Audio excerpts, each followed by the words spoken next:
Belilah perusahaan yang memperkaya semua pemegang sahamnya dengan adil. Janganlah membeli perusahaan yang hanya memperkaya pemegang sahamnya yang merangkap sebagai komisaris dan direksi. Oke, jumpa lagi dengan Edwin di channel analisis laporan keuangan. Untuk sesi kali ini saya mau bahas PPRO ya, PP Property. Ini punya BUMN gitu ya. Nah, kita lihat nih menarik atau enggak gitu ya. Kita lihat bersama-sama. Oke, jadi video ini disusun oleh saya sendiri, Edwin, dengan tujuan sharing analisis dari sudut pandang pribadi saya. Jadi isi materi ini sifatnya hanya edukasi dan informasi umum. Jadi bukan merupakan rekomendasi investasi dan tidak dimaksudkan sebagai ajakan beli, jual, atau hold saham yang dibahas ya PPRO. Jadi setiap keputusan investasi ini adalah tanggung jawab masing-masing individu ya. Jadi teman-teman harus do your own research. Silakan analisis sendiri gitu kalau memang menarik gitu ya. Jangan jadikan analisis saya ini sebagai analisis yang utama.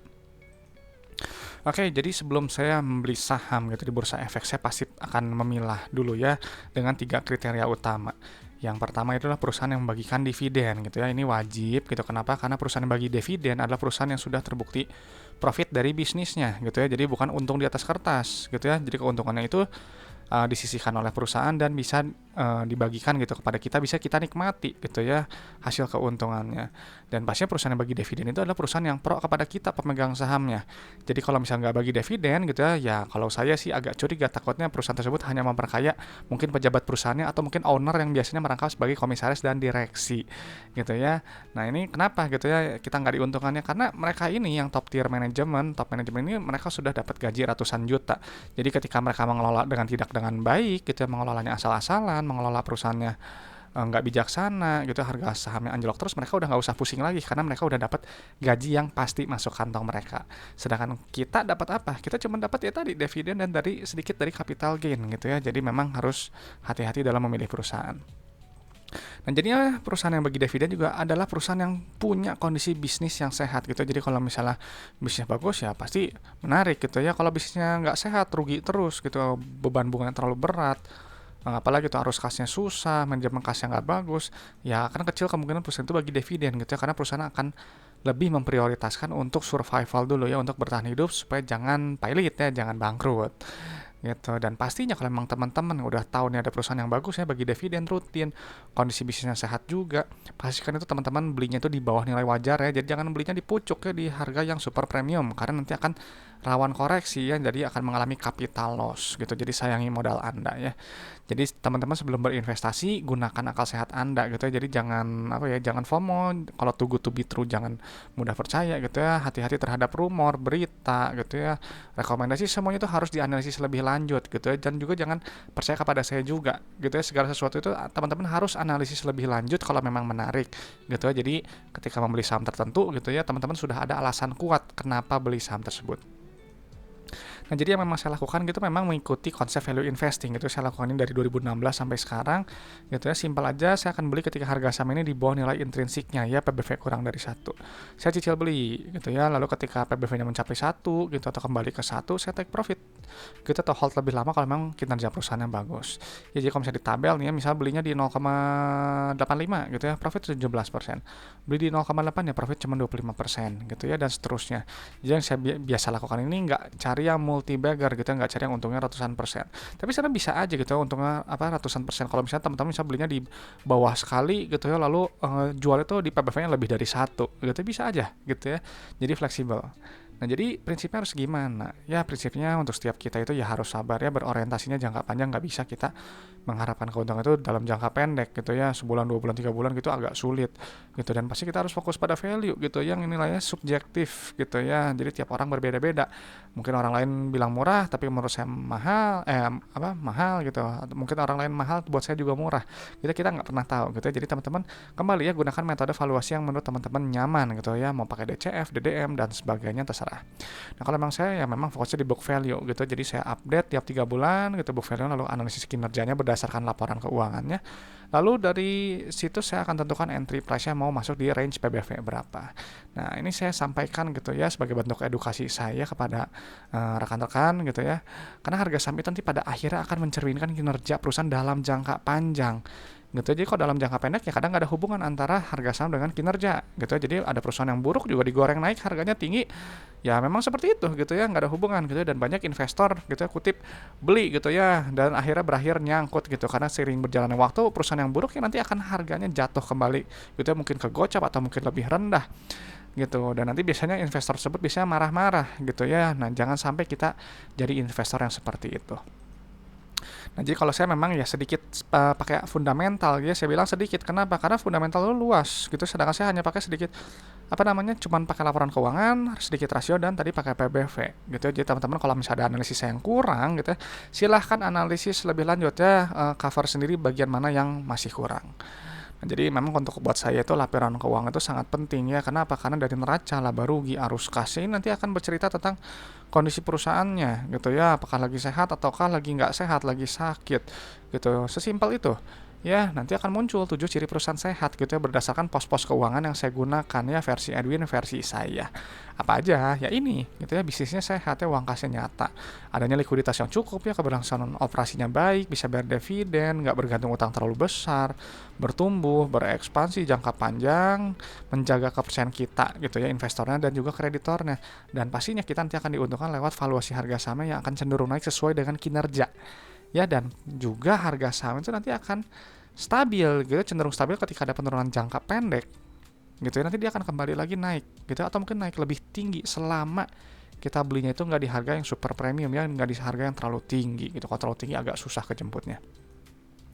Nah, jadi nanti untuk PPRO ya nanti akan kita screening gitu ya bersama-sama. Apa aja ya ini ya, dividen, saldo laba, PBV, PER, dan pola arus kasnya. Nah, itu nanti akan dipindahkan ke Excel ya, linknya ada di deskripsi video, passwordnya ALK Edwin. Nah, Excelnya itu seperti ini ya, jadi kalau teman-teman yang memang perlu gitu silahkan download gratis ya. Oke, gitu ya, kita mulai aja PPRO ya. Ini kita langsung buka aja ke bagian neraca, cek dulu ya, saya takut salah kadang 2025 Q3 ya, ini udah bener, satuannya ini rupiah dan ini jutaan ya. Nah, memang agak males ya kalau misalnya satuannya rupiah penuh karena angkanya lihat nih banyak diketiknya. Oke, ya kita lihat dulu ya screening checklist yang pertama, ini kan dividen ya. Perusahaan ini saya lihat terakhir bagi dividen itu 2019 ya, jadi perusahaan ini sama sekali nggak menarik gitu ya. Kemana nih ya tahun-tahun 3 tahun terakhir ini? Saya cari perusahaan yang bagi dividen 3 tahun terakhir. Nah, mungkin bisa jadi rugi terus ya, atau ada sesuatu gitu. Jadi kenapa nggak bisa bagi dividen gitu. Jadi kalau saya kayak yang udah nggak bagi dividen seperti ini ya, saya langsung close aja laporan keuangannya ya, cari saham lain yang lebih menarik. Jadi udah jelas nggak lolos screening. Nah, lalu gitu ya, kita langsung cek ke bagian setara kas ya, paling penting gitu. Kas setara kas ini adalah uang yang berada di dalam dompet perusahaan gitu ya. Jadi uang kas ini digunakan untuk apa aja ya, ini untuk bayar operasional, bayar ekspansi usaha, dan juga bayar pinjaman ke bank gitu. Jadi kalau nilainya terlalu sedikit nanti bisa terganggu gitu ya, misalnya nggak bisa bayar operasional gitu ya. Kalau nggak bisa bayar operasional ya mungkin minjam ke bank gitu, atau suntik modal, atau mungkin jual aset, bisa jadi gitu ya. Dan tapi kalau nilai terlalu besar berarti kalau perusahaan itu nggak bisa memanage kelebihan kasnya gitu ya. Kenapa nggak dinikmati oleh pemegang sahamnya? Gimana caranya? Salah satu dengan bagi dividen gitu ya, bagi dividen, bayar utang yang masih ada gitu sebab beban bulanannya lebih ringan, ekspansi usaha, atau mungkin buyback saham ya. Perusahaan yang bagus biasanya ada rencana buyback saham gitu. Untuk apa? Mengurangi faktor pembagi dari earning per share gitu ya, dan juga nanti dividennya. Alhasil nanti kita pemegang saham nanti akan diuntungkan karena dapat nilai yang lebih besar. Nah, setelah itu kita langsung cek ya ke bagian ekuitas. Nah, ini salah satu alasannya kenapa dia nggak bagi dividen gitu ya, saldo labanya negatif. Nah, yang ini kita pindahin dulu ya. Nah, ini adalah contoh perusahaan yang bermasalah gitu ya. Kenapa gitu? Karena saldo labanya negatif gitu ya. Saldo laba ini adalah total akumulasi keuntungan yang telah dihasilkan perusahaan dari semenjak gitu perusahaan ini berdiri beroperasional sampai sekarang 2025 Q3 ya. Jadi si PPRO ya, dari dulu sampai sekarang 2025 Q3 telah mengakumulasikan total kerugian ya, bukan total keuntungan, total kerugian karena dia nilainya negatif. Sebesar berapa? Juta, miliar, triliun, 1,9 triliun.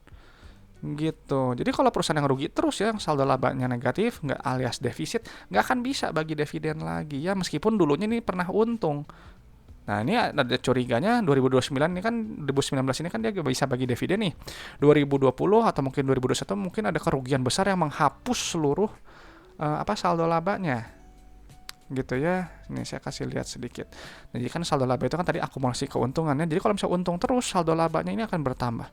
Tapi kalau rugi terus gitu ya, ya dia makin negatif meskipun ada keuntungan sedikit gitu ya, saldo labanya dia nggak akan jadi balik positif karena harus menutupi dulu kerugian yang ada di sebelumnya gitu. Jadi waspada terhadap berita gitu yang masang berita perusahaan untungnya besar gitu ya. Cek dulu saldo labanya, apakah akumulasi kerugiannya ini sudah tertutup atau belum gitu kan. Nih misalnya kayak yang ini ya di ilustrasi, ruginya udah 1 miliar, terus di berikutnya untung 150, 100, nggak nutup dari kerugian-kerugian sebelumnya gitu ya. Jadi hati-hati. Buat saya perusahaan yang seperti ini adalah perusahaan yang bermasalah gitu ya, nggak ada nilai tambah yang bisa tawarkan oleh perusahaan ya, terlepas nanti harga saham nanti digoreng naik. Itu harganya naik tinggi sekarang nih ya, harganya 21 nih, nanti mungkin ini kan biasanya BUMN nih, biasanya kalau misalnya ada berita apa mungkin tiba-tiba naik tinggi nih ya, saya nggak peduli gitu, saya nggak cari saham-saham yang harga naiknya tinggi kalau misalnya memang dari dalamnya ini dia nggak bagus gitu. Jadi ini skip aja kalau saya ya. Nah lalu kita cek ke bagian owners equity ya, yang ini. Nah tunggu bentar ya. Nah yang teman-teman harus tahu gitu ya, tadi yang diilustrasi gitu ya, kalau misalnya dia negatif si saldo labanya, nanti dia akan menggerus modal gitu ya. Kita lihat dulu sedikit tuh. Misalnya tadi kan modal awal 3 miliar, sekarang jadi 1,5 gitu. Jadi kalau rugi terus nanti lama-lama modalnya habis gitu. Nanti mungkin kayak perusahaan-perusahaan gitu ya yang kemarin dibahas, kayak misalnya kemarin GMFI atau Garuda gitu ya, kan dia habis modalnya gitu karena kerugiannya terlalu besar gitu. Dan hasilnya nanti akan bergantung sama pinjaman ke bank atau mungkin suntik modal lagi gitu. Nah ini kita lihat dulu ya, ini kita pindahkan dulu KNP-nya. KNP itu kepentingan non pengendali ya. Ya kan ini udah ya, tadi udah jelas rugi nih. Harga PBV-nya ini 0,12 gitu ya, memang ini murah sekali gitu ya. Nilai bukunya ini 182. Bisa jadi sebenarnya ini mungkin bisa jadi value trap juga sebenarnya ya. Kenapa value trap gitu ya? Karena tadi dalamannya ini nggak bagus ya, kurang baik gitu ya. Tapi kalau melihat kita dari ini book value-nya ini 182 gitu, jadi memang nggak menutup kemungkinan ada juga ya peluang gitu ya. Tapi meskipun ini menurut saya resiko sangat tinggi gitu ya, potensial profit ini 764% loh, nggak main-main gitu ya. Cuman nggak tahu nih ya, kalau misalnya dia rugi terus hilang modal ya kita nggak tahu ya. Ingat ya, kita untuk di pasar modal itu dia sifatnya dinamis ya, kita nggak pernah tahu ke depannya gimana gitu ya, uncertain, semuanya itu nggak pasti gitu. Nah, lalu kita cek ke bagian laba rugi ya, ini yang penting gitu ya. Perusahaan yang bagus adalah perusahaan yang selalu bertumbuh ya. Bertumbuh dengan cara gimana? Ciri-cirinya ya ini, pendapatannya dia cenderung naik. Sedangkan si PPRO ini dia turun. Gitu artinya apa? Barang atau jasa yang ditawarkan perusahaan ini udah yang katakanlah nggak menarik lagi di mata customer. Gitu ya, jadi mungkin kurang dibutuhkan, bisa jadi gitu. Dan nanti si pendapatan ini nanti dikurangi oleh beban langsung ya, COGS atau harga modal HPP ya. Nah ini keluar nanti laba kotornya. Nah ini lihat toh ya, bayangkan ya, ini ada penurunan, malah gross profit turun juga 75% ada ya kayaknya. Margin laba kotor ini cuma 3%, bayangin marginnya tipis sekali gitu ya. Mau gimana ngambil untung ya, kalau 3% itu berarti teman-teman jual barang 100.000, modalnya 97.000, cuman untung tipis 3.000 gitu ya. Dan laba bruto ini kan sebenarnya untuk menghitung tadi ya, kemampuan perusahaan menempatkan harga jual barang atau jasanya di atas harga modalnya. Jadi bisa dibilang menghitung inti efisiensi perusahaan. Dan ingat tadi ini kan marginnya tipis nih 3% ya. Si gross profit ini kan dikurangi tuh beban bunga, beban bla bla bla, beban pajak. Udah keburu rugi duluan.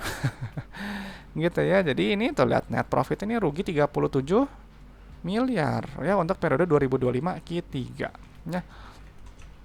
Jadi kita pindahkan saja angkanya ya. Nah, tapi memang rugi sebelumnya ini lumayan juga, 720 miliar nih gitu ya. Ya mungkin agak sedikit membaik lah ya, lumayan gitu. Cuman ya itu PR negatif ya, jadi jelas-jelas nggak lolos screening gitu ya. Perusahaannya rugi terus ya, defisitnya makin lama makin besar. Nah, setelah itu kita cek ya, manajemen kasnya gimana nih perusahaan, bagus nggak? Gitu ya, kita validasi, gitu lewat penerimaan kas nih, pos yang paling atas. Ya, nah ini memang perusahaan ini untuk penerimaan kasnya bagus ya, artinya perusahaan ini dapat menagih piutang-piutang yang belum tertagih. Kenapa? Tadi lihat nih, receipts to revenue ratio-nya ini di atas 100% ya. Sebenarnya ini bagus gitu ya untuk menilai kemampuan perusahaan itu menagih uang kas. Gitu aja, kok terlalu rendah berarti customer nggak pernah bayar full. Gitu hanya sebagian terus. Tapi kalau kayak gini kan berarti dia ada lebih. Ya. Dan ingat tadi uang kas digunakan untuk apa? Untuk bayar operasional, bayar ekspansi, bayar pinjaman gitu ya. Misal kayak si PPRO sekarang 2025 Q3 mengaku pendapatannya 230 miliar. Ya, uang yang terima lebih besar 297 miliar tuh, bagus. Gitu ya, sebenarnya bagus ya. Jadi uangnya ini digunakan tadi untuk bayar operasional tuh. Bayar gaji, bayar direksi. Ya, enak yang ini direksi udah masuk kantong gaji. Ya, lihat nih. Nilainya negatif, CFO-nya negatif ya. Jadi artinya apa? Perusahaan ini gitu ya, uangnya itu habis untuk operasional. Berat gitu ya, mau gimana dia bertahan hidup gitu ya, untuk operasionalnya sehari-hari nggak nutup gitu. Jadi ini dalam jangka panjang CFO yang negatif seperti ini nggak akan sehat ke depannya ya. Modal habis, uang kas susah, bergantung pinjaman atau suntik modal gitu. Sama kalau misalnya teman-teman yang bisnis apa cash flow-nya jelek, habis untuk operasional kan nggak bagus ya. Kalau sekali masih bisa ditolerir, tapi kalau misalnya kayak gini gitu tadi harus dicek ya, kayaknya mungkin polanya sama nih ya, mungkin di 2020 sampai sekarang ya, kalau memang seperti ini ya nggak akan sehat ke depannya gitu. Lalu sisa uangnya digunakan tadi untuk ekspansi usaha ya, yang ekspansi usaha itu kalau bagus nilainya negatif nih kayak yang sebelumnya gitu ya. Nah lihat nih di periode sekarang ini nilainya positif gitu ya. Kalau positif memang belum selalu buruk gitu, tapi lihat penerimaan aset tetap ya. Biasanya bukan penerimaan, biasanya sih yang saya tahu ya, penjualan aset tetap nilainya positif. Jadi dia kan jual aset. Gitu ya, untuk nutupin apa ya? Ini mungkin untuk nutupin si operasionalnya. Gitu, ini cek aja nanti di laporan apa catatannya ya, saya nggak akan buka gitu. Nanti boleh dicek aja, dipastikan benar nggak nih, saya takutnya ada info yang lain ya. Nah, lalu gitu ya, sisanya untuk apa lagi? Untuk bayar pinjaman tuh, pembayaran utang bank dia nilai negatif ya. Ini bagus. Yang bagus itu kayak gini negatif. Jangan sampai nilai positif terus. Kalau positif terus ya kan dia minjam ke bank terus ya, atau pembayaran utang ke induk perusahaan, nilai negatif yang ini bagus ya. Nah cuman memang ini kalau dari pola arus kas gitu, jadi si PPRO ini dia jual aset untuk bayar tadi nutup operasional dan juga untuk bayar pinjaman ke bank ya. Dan ada penurunan kas gitu, jadi perusahaan ini harus mengambil uang dari dompetnya sebesar 5,6 miliar untuk ya bantuin nutup ini semua. Nah, jadi untuk PPRO gimana ya? PPRO udah jelas ya nggak menarik gitu ya. Ini nggak pernah bagi dividen, ini defisitnya nggak pernah untung. Berarti meskipun dia PBV ini 0,12 ya, ini potensi profitnya besar gitu. Jadi kalau misalnya ada uang nganggur yang benar-benar dilupain gitu ya, terus beneran aja lah setidaknya sampai PBV aja PBV 182 aja ya, ke 182 bukannya. Udah untungnya 764%.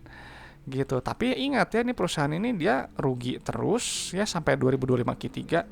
Terus juga arus kasnya untuk CFO ini negatif ya, nggak bagus ya dalam jangka panjang. Gitu, jadi pola arus kas tadi udah dibahas yang kurang bagus juga gitu. Nah, saya menghindari saham seperti ini ya, terlepas tadi ya saya sampaikan meskipun saham ini nanti harganya digoreng naik gitu, kalau misalnya tiba-tiba naik tinggi ada sentimen apa, saya nggak akan pernah sentuh perusahaan yang seperti ini gitu. Nah, cuman nggak tahu nih untuk teman-teman menarik nggak si PPRO gitu ya. Kalau misalnya memang menarik, boleh sampaikan gitu ya di kolom komentar supaya yang lain juga bisa tahu, kita saling bertukar pendapat.